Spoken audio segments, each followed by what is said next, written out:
इंद्र को अपनी भूल का एहसास हुआ। इंद्र को अहंकार समझ गया ये जो बालक है ये कोई साधारण बालक नहीं है। भगवान से जाकर के क्षमा प्रार्थना किया। सारे देवगण में भगवान कृष्ण की कन्हैया की स्तुति किया। स्वर्ग की कामधेनु सुरभि ने भगवान को अपने दूध से अभिषेक किया।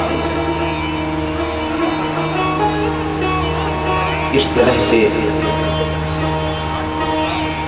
भगवान ने गोवर्धन पर्वत धारण करके प्रकृति पूजा का उपदेश दिया।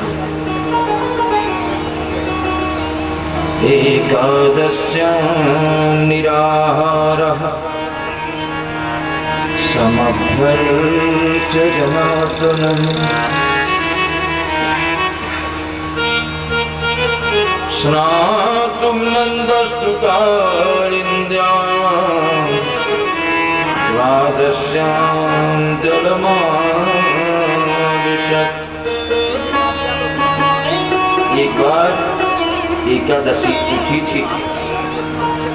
बाबा नंद हमेशा एकादशी रहते थे। एकादशी में निराहार रहना चाहिए और यदि आप निराहार नहीं रह सकते एक बार फलाहार ले सकते हैं, किंतु एकादशी में चावल खाना विवर्जित है, मना। बाबा नंद एकादशी का व्रत था। एकादशी पूर्ण व्रत होने के बाद द्वादशी तिथि जैसे ही लगे तो पारण करना चाहिए। बाबा नंद एकादशी थे, प्रतिदिन ब्रह्म मुहूर्त में जगते थे 4 बजे भोर। आज तो जल्दी आंख खुल गई, ब्रह्म मुहूर्त के पहले ही एक मुहूर्त जग गए।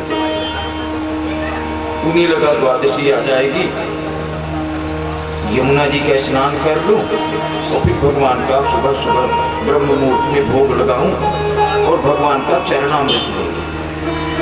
ऐसा विचार करके यमुना में स्नान करने चले गए। यमुना में स्नान करने गए तो वहां वरुण देवता ने अपहरण कर दिया। खोज हुई, भगवान कृष्ण समझ गए। बार बार तो दुखी थे, उन्हें लगा कि यमुना में डूब गए। भगवान को समझते थे।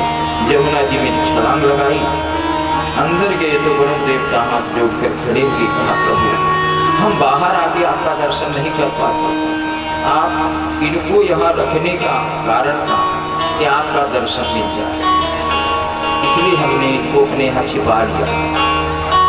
भगवान बाबा नंद को ले किया और उन्होंने द्वादशी का पारण किया। समय अबाध गति से चल रहा था। भगवान से सारे ग्वाल अत्यधिक स्नेह तो करते ही हैं। भगवान की बाल लीलाओं से धीरे धीरे गोपियों का मन भगवान में अनुरक्त हो गया और ऐसा अनुरक्त हुआ सबको छोड़ करके भगवान में ही उनका मन, उनका हृदय, उनका अंतःकरण लीन होने लगा।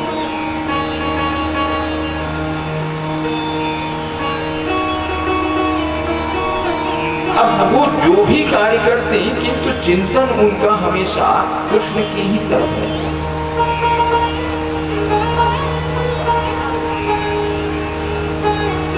भगवान पिता रात्रि शरदोत्फुल्लमल्लिका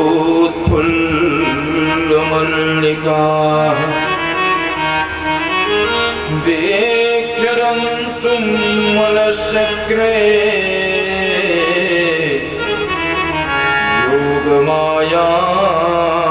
योगमायामुपाश्रितः वेक्षरन्तुं मनश्चक्रे योगमायामुपाश्रितः।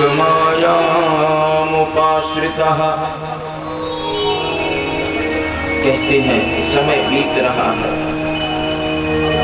प्रतिदिन गोपांगनाओं का स्नेह कृष्ण के ऊपर बलवान होता जा रहा है, बढ़ रहा है, निरंतर बढ़ रहा है।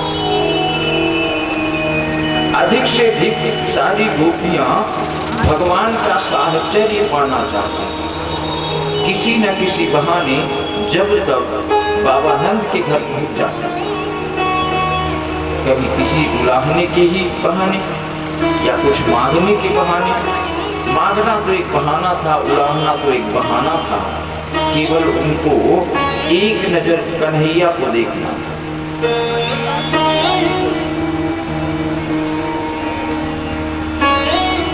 सुखदेव जी कह रहे हैं कि भगवान पिता रात्रि ही शरदोत्फुल्ल मल्लिका, भगवान शरतकालीन ऋतु है, शरद पूर्णिमा आई हुई है, उस दिन शरद पूर्णिमा है, शरद ऋतु, बरसात के बाद जो ऋतु होती है वो शरद होती है। उस समय तक बरसात के जो बरसाती नाले नदी में जो गंदला पानी, मिट्टी से युक्त पानी रहता है, वो पानी तब तक साफ हो जाता है।